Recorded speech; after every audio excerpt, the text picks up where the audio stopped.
Mysterious channel पर आप सभी का हार्दिक स्वागत है। हम आए दिन किसी न किसी के गुमशुदा होने की खबर सुनते ही रहते हैं। कुछ का पता तो बेहद आसानी से लगा लिया जाता है, लेकिन कुछ ऐसे भी होते हैं जिनकी गुमशुदगी एक पहेली बनकर रह जाती है और जिसका जवाब किसी के हाथ नहीं लग पाता। आज की इस वीडियो में हम ऐसे ही कुछ लापता लोगों के बारे में जानेंगे जो पल भर में कहां गायब हो गए किसी को नहीं पता, और जिनकी तलाश में जुटे लोगों के हाथ लगी तो सिर्फ निराशा और नाकामयाबी।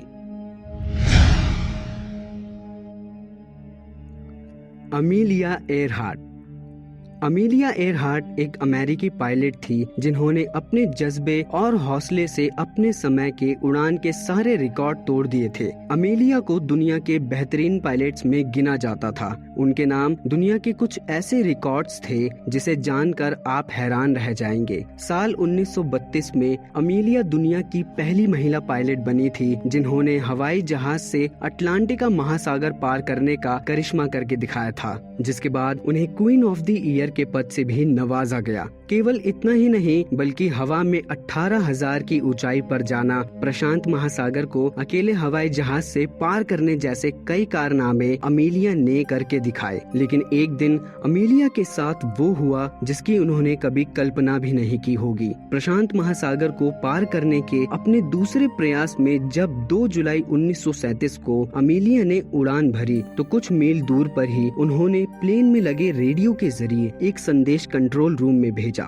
उनका संदेश था कि उन्हें मदद की जरूरत है क्योंकि उनका फ्यूल खत्म हो रहा है। उनका ये संदेश मिलते ही कंट्रोल रूम से फौरन ही उनके लिए एक टोली मदद के लिए भेज दी गई। लेकिन जब तक वो टोली वहां तक पहुंचती उससे पहले ही अमेलिया कहीं गायब हो चुकी थी। उन्हें ढूंढने की बहुत कोशिश की गई लेकिन अमेलिया का कोई नामो निशान नहीं मिला। अमेलिया को आखिरी बार हॉलैंड द्वीप पर ट्रैक किया गया था, लेकिन उसके बाद उनका कुछ भी पता नहीं चल पाया। अमेरिकी सरकार ने उन्हें ढूंढने के लिए एक बहुत बड़ी टीम तैयार की, लेकिन उसके बावजूद भी अमेलिया को ढूंढने की कोशिश नाकामयाब रही। महीनों की खोज और प्रयासों के बाद आखिर में साल 1939 में अमेलिया को मृत घोषित कर दिया गया। एक्सपर्ट्स की माने तो अमेलिया महासागर में डूब गई होंगी और ज्यादा गहराई में डूबने की वजह से उनका कोई भी नामो निशान नहीं मिला। डी.बी. कूपर। डी.बी. कूपर दुनिया के सबसे शातिर प्लेन हाईजैकर में से एक थे, जिनकी हाईजैकिंग की गुत्थी सालों बाद भी एक रहस्य बनी हुई है। साल 1971 की बात है जब डी.बी. कूपर ने north west Orient international airport से सिएटल जाने वाली फ्लाइट 305 पकड़ी। उस जमाने में अमेरिकी डोमेस्टिक फ्लाइट में सिक्योरिटी जैसी कोई चीज नहीं हुआ करती थी, जिसकी वजह से कोई भी इंसान अपने साथ गैर कानूनी चीज लेकर फ्लाइट में जा सकता था। इस बात का फायदा उठाते हुए कूपर भी अपने साथ एक छोटे से ब्रीफ केस में एक बॉम्ब लेकर फ्लाइट में बैठ गए। फ्लाइट में बैठने के साथ ही कूपर ने एक अटेंडेंट को एक लेटर दिया जिसमें लिखा था कि मेरे पास एक बॉम्ब है और अब ये फ्लाइट हाईजैक हो चुकी है। अटेंडेंट ने ये बात तुरंत ही अपने पायलट को बताई, जिसके बाद इस काम के बदले कूपर से उनकी मांगे पूछी गई। कूपर ने मांग में 2 लाख रुपए और कुछ पैराशूट मंगवाए, जिसके बाद यात्रियों की सुरक्षा को देखते हुए उनकी ये बात मान ली गई। मजेदार बात ये थी कि किसी भी यात्री को ये नहीं पता था कि प्लेन हाईजैक हो चुका है, क्योंकि सारा काम इतनी शांति पूर्वक हुआ कि इस बात की किसी को भी भनक तक नहीं लगी। उसके बाद FBI ने कूपर को $20 के नोटों से भरा 10 किलो का एक बैग दिया, जिसमें उनकी मांग अनुसार $2 लाख थे और साथ ही कुछ पैराशूट भी। इसके बाद कूपर ने सभी यात्रियों के जाने के बाद प्लेन को मैक्सिको सिटी ले जाने के लिए बोला और फिर तकरीबन 10,000 फीट की ऊंचाई से $2 लाख के साथ कूपर ने छलांग लगा दी।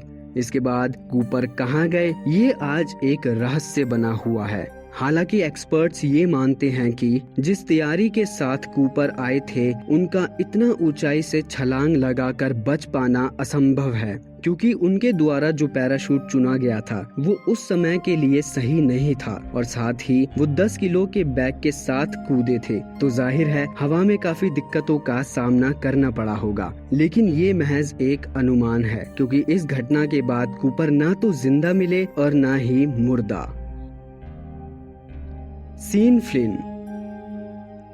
हॉलीवुड के गोल्डन सुपरस्टार कहलाए जाने वाले एक्टर्स एरॉल फ्लिन और लिली दमीता की इकलौती औलाद थे सीन फ्लिन।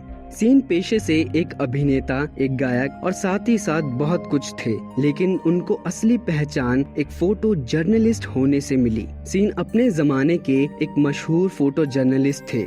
सीन किसी भी बड़ी आपदा या फिर बड़ी से बड़ी जंग की तस्वीरें निकाल कर ले आते थे। नामी एक्टर्स के घर पैदा होने के बाद भी उन्होंने अपनी पहचान फिल्मों से हटकर जर्नलिज्म में बनाई थी। उनके द्वारा किए गए काम के चलते उन्हें साल 1970 में वियतनाम युद्ध के दौरान तस्वीरें निकालने का जिम्मा सौंपा गया। इस काम में उनका साथ देने के लिए उन्हीं के जैसी फोटो जर्नलिस्ट डेना स्टोन को चुना गया। अपने काम को अंजाम देने के लिए सिन और डेना 6 अप्रैल 1970 को मोटरसाइकिल पर कंबोडियन की राजधानी पनोम पेन को छोड़कर अपने मिशन पर चले गए। पनोम पेन छोड़ने से पहले उनके हाथ एक अहम सुराग लगा था। उन्हें हाईवे 1 पर एक चेक पॉइंट का शब्द मिला था, जो कि वियत कॉन्ग यानी कि वियतनामी सैनिकों द्वारा चलाया जा रहा था। इसके बाद यह आखिरी बार था जब उन दोनों को देखा गया हो, क्योंकि इसके बाद वो दोनों कहाँ गए ये आज तक किसी को नहीं पता। हालांकि अपने बेटे सिन की खोज में लिली और एरॉल ने बेशुमार दौलत खर्च की, लेकिन किसी के भी कुछ हाथ नहीं लग पाया। ये अनुमान लगाया गया कि शायद वियत कॉन्ग गुरिल्ला लड़ाकुओं ने दोनों को बंदी बना लिया होगा और जब कुछ खास खबर हाथ नहीं लगी तो दोनों को जान से मार दिया होगा। सालों की खोज और तफ्तीश के बाद सिन और डेना को साल 1984 में मृत घोषित कर दिया गया। आखिर ये सभी लोग कहाँ गायब हो गए, गुत्थी बनी हुई है। सालों की खोज और मेहनत के बाद इस गुत्थी का आज तक अंत नहीं हो पाया। क्या ये लोग मर चुके थे या फिर जिंदा थे, और अगर जिंदा थे तो आखिर दुनिया की नजरों से बचकर कहाँ गए ये आज तक किसी को नहीं पता। उम्मीद करते हैं कि हमारा ये वीडियो आपको जरूर पसंद आया होगा। ऐसे ही मजेदार वीडियोस के लिए देखते रहिए मिस्टीरियस चैनल को। तब तक के लिए आप सभी का धन्यवाद।